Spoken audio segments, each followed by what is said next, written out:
पश्चिम बंगाल के गवर्नर श्रीमान जगदीप धनखड़ जी,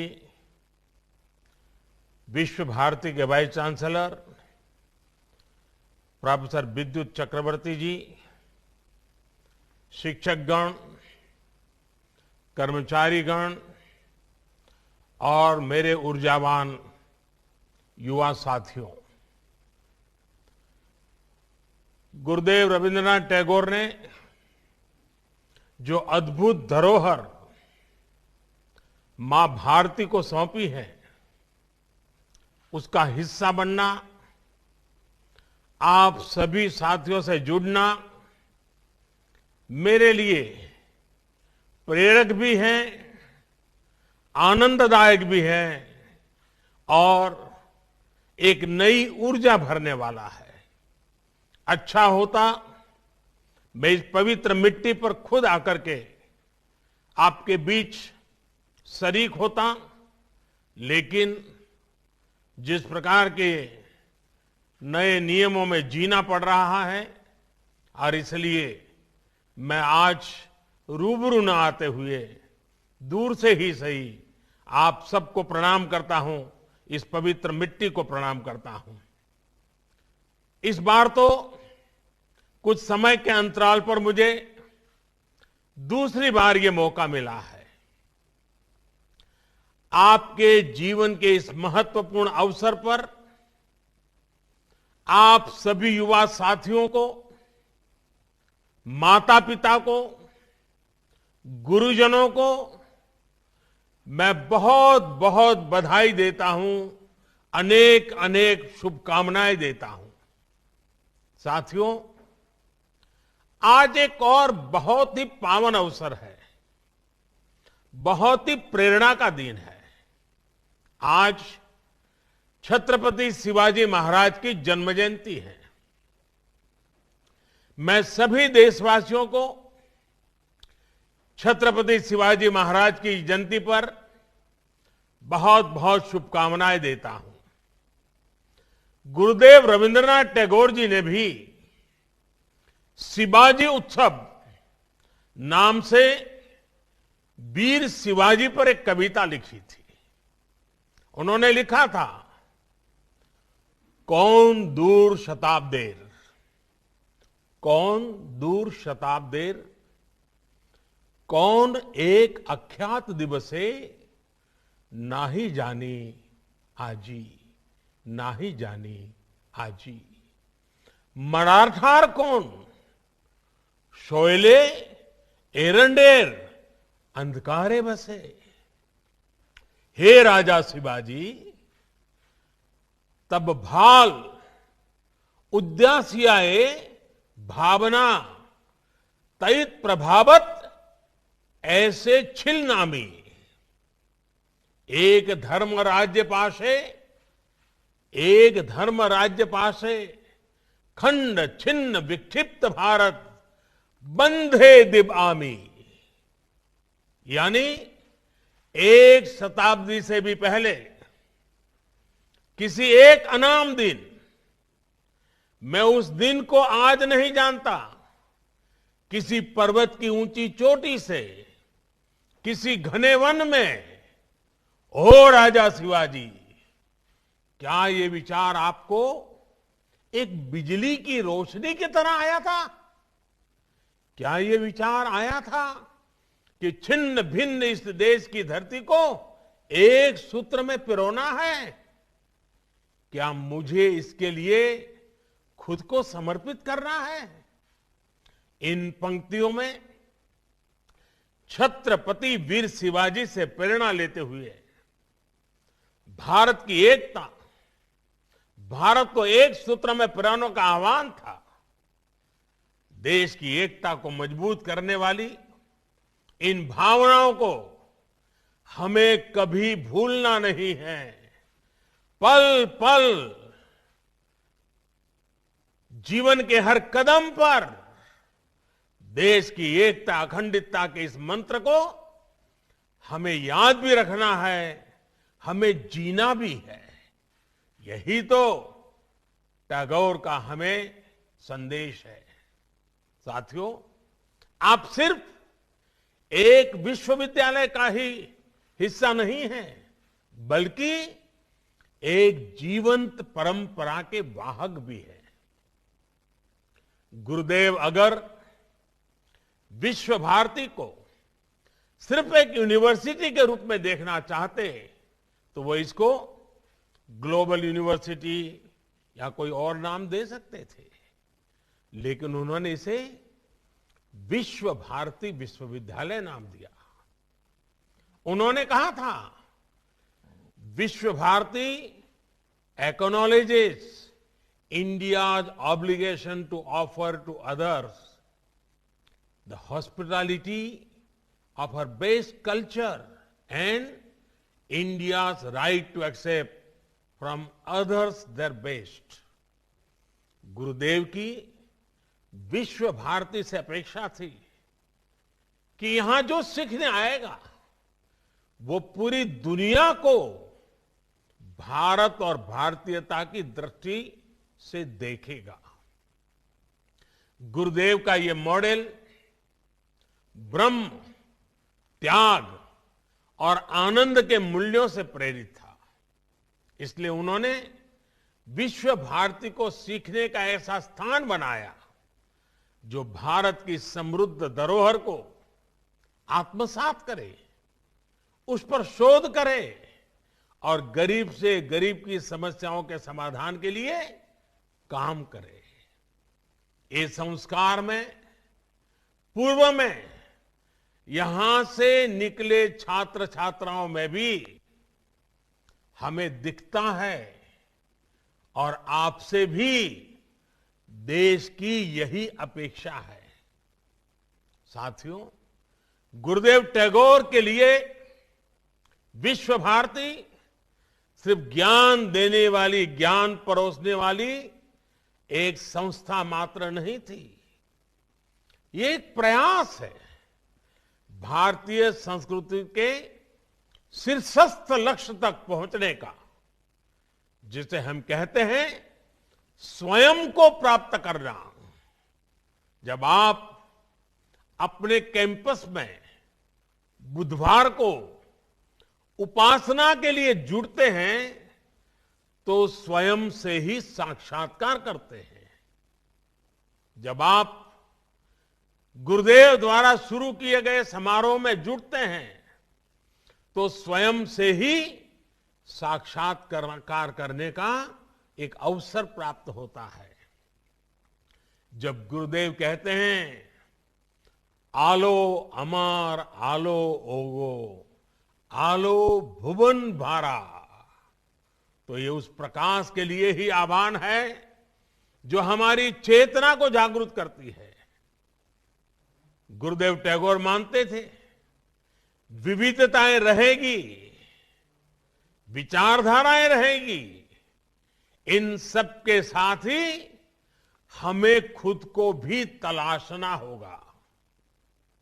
वो बंगाल के लिए कहते थे, बांग्लार माटी बांग्लार जल, बांग्लार वायु बांग्लार फूल, पुण्य हो पुण्य हो पुण्य हो हे भगवान। लेकिन साथ ही वो भारत की विविधता की भी उतना ही गौरवगान बड़े भाव से करते थे। वो कहते थे, हे मोर चित्तो पुण्यो, हे मोर चित्तो पुण्यो, तीर्थे जागोरे धीरे, ई भारतेर महामनोबेर सागरो तीरे, हेथाय दाराय दबाहु बाराय नमो नरोदे बोतारे। और ये गुरुदेव का ही विशाल विजन था कि शांति निकेतन के खुले आसमान के नीचे वो विश्व मानव को देखते थे। ऐशो कर्मी, ऐशो ज्ञानी, ऐसो जन कल्याणी, ऐशो तपस राजो है, ऐशो है दिशक्ति, संपद मुक्ता बंधो सोमाज है। हे श्रमिक साथियों, हे जानकार साथियों, हे समाज सेवियों, हे संतों, समाज के सभी जागरूक साथियों, आइए समाज की मुक्ति के लिए मिलकर के प्रयास करें। आपके कैंपस में ज्ञान प्राप्ति के लिए एक पल भी बिताने वाले का यह सौभाग्य है कि उसे गुरुदेव का यह विजन मिलता है।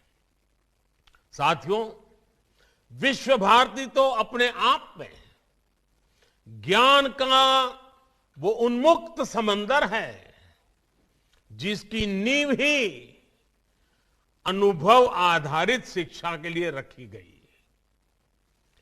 ज्ञान की क्रिएटिविटी की कोई सीमा नहीं होती है। इसी सोच के साथ गुरुदेव ने इस महान विश्वविद्यालय की स्थापना की थी। आपको यह भी हमेशा याद रखना होगा कि ज्ञान, विचार और स्किल स्टैटिक नहीं है, पत्थर की तरह नहीं है, स्थिर नहीं है, ये जीवंत है, ये सतत चलने वाली प्रक्रिया है और इसमें कोर्स करेक्शन की गुंजाइश भी हमेशा रहेगी, प्रोग्रेसिव अनफोल्डमेंट।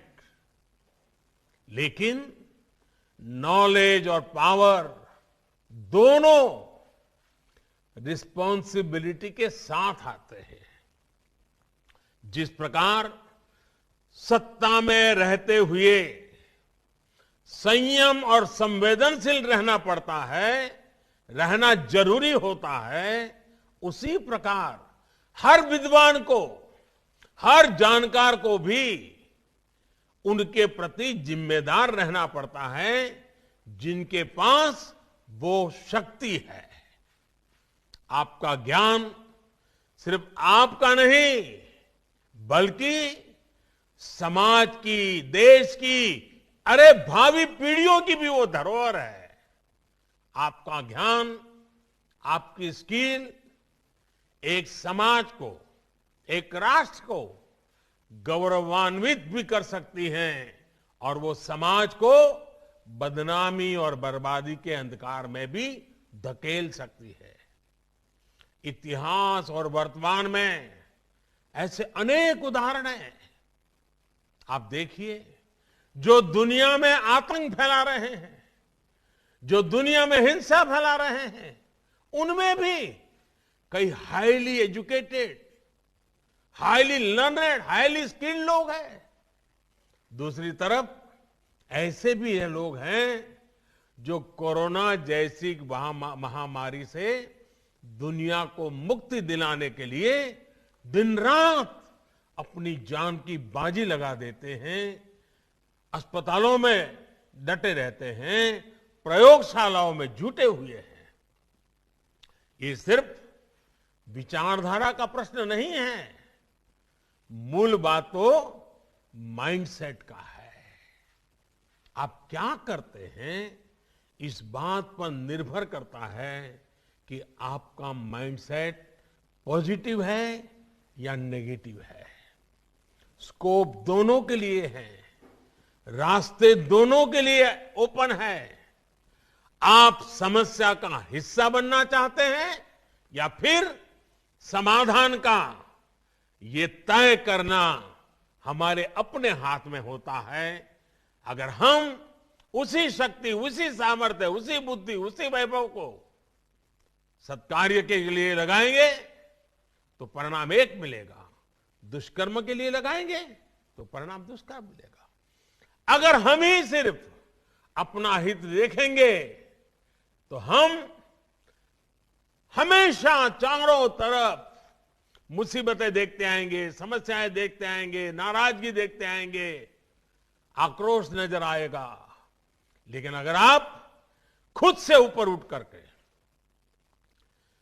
अपने स्वार्थ से ऊपर उठ करके नेशन फर्स्ट की अप्रोच के साथ आगे बढ़ेंगे तो आपको हर समस्या के बीच में भी सॉल्यूशन ढूंढने का मन करेगा, सॉल्यूशन नजर आएगा।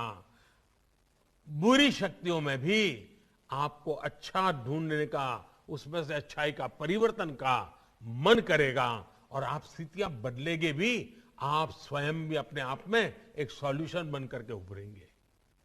अगर आपकी नीयत साफ है और निष्ठा मां भारती के प्रति है, तो आपका हर निर्णय, आपका हर आचरण, आपका हर कृति किसी न किसी समस्या के समाधान की तरफ ही बढ़ेगा। सफलता और असफलता हमारा वर्तमान और भविष्य तय नहीं करती है। हो सकता है आपको किसी फैसले के बाद जैसा सोचा था वैसा परिणाम न मिले, लेकिन आपको फैसला लेने में डरना नहीं चाहिए। एक युवा के रूप में, एक मनुष्य के रूप में, जब कभी हमें फैसला लेने से डर लगने लगे तो वो हमारे लिए सबसे बड़ा संकट होता है। अगर फैसले लेने का हौसला चला गया तो मान लीजिएगा आपकी युवानी चली गई है, आप युवा नहीं रहे हैं।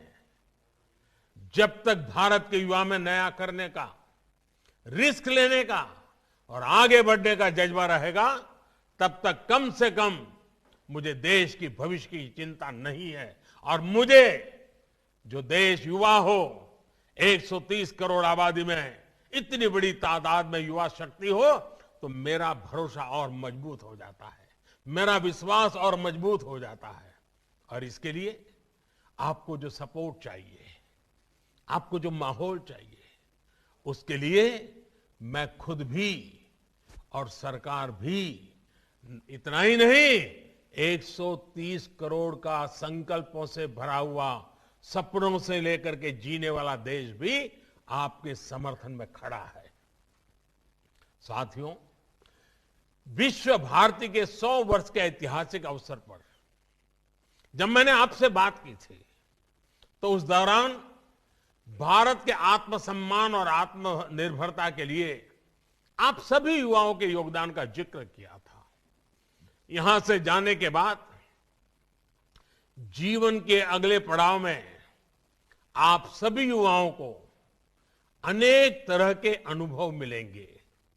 साथियों, आज जैसे छत्रपति शिवाजी महाराज की जयंती का हमें गर्व है, वैसे ही मुझे आज धर्मपाल जी की याद आती है। महान गांधीवादी धर्मपाल जी, आज महान गांधीवादी धर्मपाल जी की भी जन्म जयंती है। उनकी एक रचना है, the beautiful tree indigenous Indian education in the 18th century. आज आपसे बात करते हुए मैं इस पवित्र धाम में जब आपसे बात कर रहा हूं, तो मेरा मन करता है उसका जिक्र मैं जरूर करूं। और बंगाल की धरती, ऊर्जावान धरती के बीच जब बात कर रहा हूं, तब तो मेरे स्वाभाविक मन करता है कि मैं जरूर धर्मपाल जी के उस विषय को मैं आपके सामने रखूं। धर्मपाल जी ने इस पुस्तक में धर्मपाल जी ने थॉमस मुनरो द्वारा किए गए एक राष्ट्रीय शिक्षा सर्वे का ब्यौरा दिया है। 1820 में हुए, 1820 यानी करीब 200 साल, 1820 में हुए इस शिक्षा सर्वे में कई ऐसी बातें हैं जो हम सबको हैरान भी करती हैं और गौरव से भर देती हैं। उस सर्वे में भारत की साक्षरता दर बहुत ऊंची आंकी गई थी। सर्वे में यह भी लिखा गया था कि कैसे हर गांव में एक से ज्यादा गुरुकुल थे, और जो गांव के मंदिर होते थे वो सिर्फ पूजा पाठ की जगह नहीं, वे शिक्षा को बढ़ावा देने वाले, शिक्षा को प्रोत्साहन देने वाले एक अत्यंत पवित्र कार्य से भी गांव के मंदिर जुड़े हुए रहते थे। वे भी गुरुकुल की परंपराओं को आगे बढ़ाने में, बल देने में प्रयास करते थे।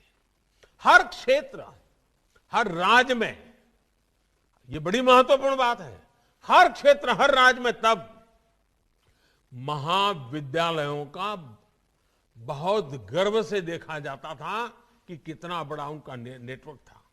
उच्च शिक्षा के संस्थान भी बहुत बड़ी मात्रा में थे। भारत पर ब्रिटिश एजुकेशन सिस्टम थोपे जाने से पहले थॉमस मुनरो ने भारतीय शिक्षा पद्धति और भारतीय शिक्षा व्यवस्था की ताकत को अनुभव किया था, देखा था। उन्होंने देखा था कि हमारी शिक्षा व्यवस्था कितनी वाइब्रेंट है। ये 200 साल पहले की बात है। इसी पुस्तक में विलियम एडम का भी जिक्र है, जिन्होंने ये पाया था कि 1830 में बंगाल और बिहार में 1 लाख से ज्यादा विलेज स्कूल थे, ग्रामीण विद्यालय थे। साथियों, ये बातें मैं आपको विस्तार से इसलिए बता रहा हूं क्योंकि हमें ये जानना आवश्यक है कि हमारी शिक्षा व्यवस्था क्या थी, कितनी गौरवपूर्ण थी, कैसे हर इंसान तक पहुंची हुई थी, और बाद में अंग्रेजों के कालखंड में और उसके बाद के कालखंड में हम कहां से कहां पहुंच गए, क्या से क्या हो गया। गुरुदेव ने विश्व भारती में जो व्यवस्थाएं विकसित की, जो पद्धतियां विकसित की, वो भारत की शिक्षा व्यवस्था को परतंत्रता की बेड़ियों से मुक्त करने, भारत को आधुनिक बनाने का एक माध्यम थी। अब आज भारत में जो नई राष्ट्रीय शिक्षा नीति बनी है, वो भी पुरानी बेड़ियों को तोड़ने के साथ ही विद्यार्थियों को अपना सामर्थ्य दिखाने की पूरी आजादी देती है। ये शिक्षा नीति आपको अलग अलग विषयों को पढ़ने की आजादी देती है। ये शिक्षा नीति आपको अपनी भाषा में पढ़ने का विकल्प देती है। ये शिक्षा नीति एंटरप्रेन्योरशिप, सेल्फ एम्प्लॉयमेंट को भी बढ़ावा देती है। ये शिक्षा नीति रिसर्च को, इनोवेशन को बल देती है, बढ़ावा देती है। आत्मनिर्भर भारत के निर्माण में ये शिक्षा नीति भी एक अहम पड़ाव है। देश में एक मजबूत रिसर्च और इनोवेशन इकोसिस्टम बनाने के लिए भी सरकार लगातार काम कर रही है। हाल ही में सरकार ने देश और दुनिया के लाखों जर्नल्स की फ्री एक्सेस अपने स्कॉलर्स को देने का फैसला किया है। इस साल बजट में भी रिसर्च के लिए नेशनल रिसर्च फाउंडेशन के माध्यम से आने वाले 5 साल में 50,000 करोड़ रुपए खर्च करने का प्रस्ताव रखा है। साथियों, भारत की आत्मनिर्भरता देश की बेटियों के आत्मविश्वास के बिना संभव नहीं है। नई राष्ट्रीय शिक्षा नीति में पहली बार जेंडर इंक्लूजन फंड की भी व्यवस्था की गई है।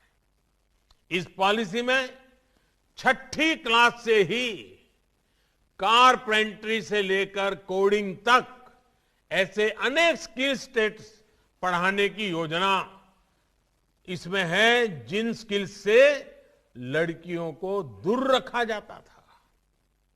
शिक्षा नीति बनाते समय बेटियों में ड्रॉप आउट रेट ज्यादा होने के कारणों को गंभीरता से स्टडी किया गया है।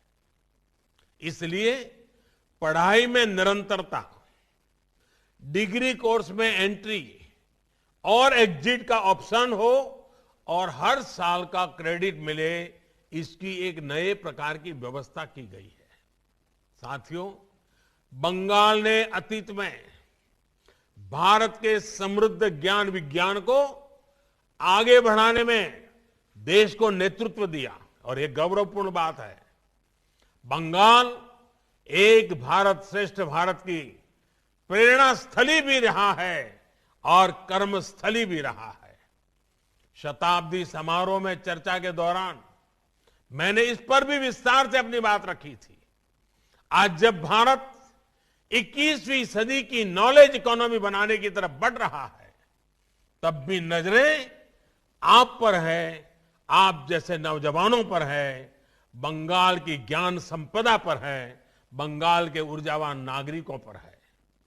भारत के ज्ञान और भारत की पहचान को विश्व के कोने कोने तक पहुंचाने में विश्व भारती की बहुत बड़ी भूमिका है।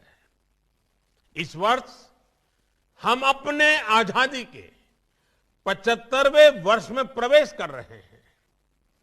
विश्व भारती के प्रत्येक विद्यार्थी की तरफ से देश को सबसे बड़ा उपहार होगा कि भारत की छवि को और निखारने के लिए हम सब मिलकर के, और विशेष करके मेरे नौजवान साथी, ज्यादा से ज्यादा लोगों को जागरूक करें।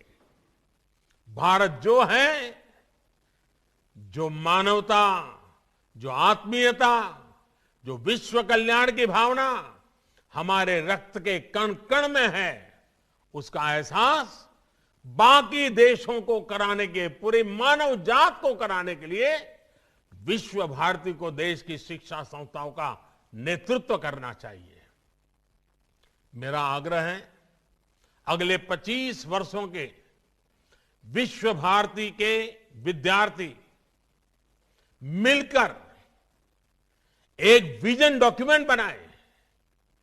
जब आजादी के 100 साल होंगे, वर्ष 2047 में, जब भारत अपनी आजादी के 100 वर्ष का समारोह बनाएगा, तब तक विश्व भारती के 25 सबसे बड़े लक्ष्य क्या होंगे, ये इस विजन डॉक्यूमेंट में रखे जा सकते हैं। आप अपने गुरुजनों के साथ चिंतन मनन करें, लेकिन कोई न कोई लक्ष्य अवश्य तय करें। आपने अपने क्षेत्र के अनेक गांवों को गोद लिया हुआ है। क्या इसकी शुरुआत हर गांव को आत्मनिर्भर बनाने से हो सकती है? पूज्य बापू ग्राम राज्य की जो बात करते थे, ग्राम स्वराज की बात करते थे। मेरे नौजवान साथियों, गांव के लोग, वहां के शिल्पकार, वहां के किसान, इन्हें आप आत्मनिर्भर बनाइए। इनके उत्पादों को विश्व के बड़े बड़े बाजारों में पहुंचाने की कड़ी बनिए। विश्व भारती तो बोलपुर जिले का मूल आधार है। यहां के आर्थिक, भौतिक, सांस्कृतिक सभी गतिविधियों में विश्व भारती रचा बसा है, एक जीवंत इकाई है। यहां के लोगों को, समाज को सशक्त करने के साथ ही आपको अपना बृहद दायित्व भी निभाना है। आप अपने हर प्रयास में सफल हो, अपने संकल्पों को सिद्धि में बदलें। जिन उद्देश्यों को लेकर के विश्व भारती में कदम रखा था, और जिन संस्कारों और ज्ञान की संपदा को लेकर आज जब आप विश्व भारती से कदम दुनिया के दहलीज पर रख रहे हैं, तब दुनिया आपसे बहुत कुछ चाहती है, बहुत कुछ अपेक्षाएं रखती है। और इस मिट्टी ने आपको संवारा है, आपको संभाला है, और आपको विश्व की अपेक्षाओं को पूर्ण करने योग्य बनाया है, मानव की अपेक्षाओं को पूर्ण करने योग्य बनाया है। आप आत्मविश्वास से भरे हुए हैं, आप संकल्पों के प्रति प्रतिबद्ध हैं, आप संस्कारों से पुलकित हुई आपकी जवानी है। ये आने वाली पीढ़ियों को काम आएगी, देश के काम आएगी। 21वीं सदी में भारत अपना उचित स्थान प्राप्त करे, इसके लिए आपका सामर्थ्य बहुत बड़ी ताकत के रूप में उभरेगा, ये पूरा विश्वास है। और आप ही के बीच में, आप ही का एक सही यात्री होने के नाते मैं आज इस गौरवपूर्ण क्षण में अपने आप को धन्यवान मानता हूं। और हम सब मिलकर के इस गुरुदेव टैगोर ने जिस पवित्र मिट्टी से हम लोगों को शिक्षित किया है, संस्कारित किया है, हम सब मिलकर आगे बढ़े, यही मेरी आपको शुभकामनाएं हैं। मेरी तरफ से अनेक अनेक शुभकामनाएं। आपके माता पिता को मेरे प्रणाम, आपके गुरुजनों को प्रणाम, मेरी तरफ से बहुत बहुत धन्यवाद।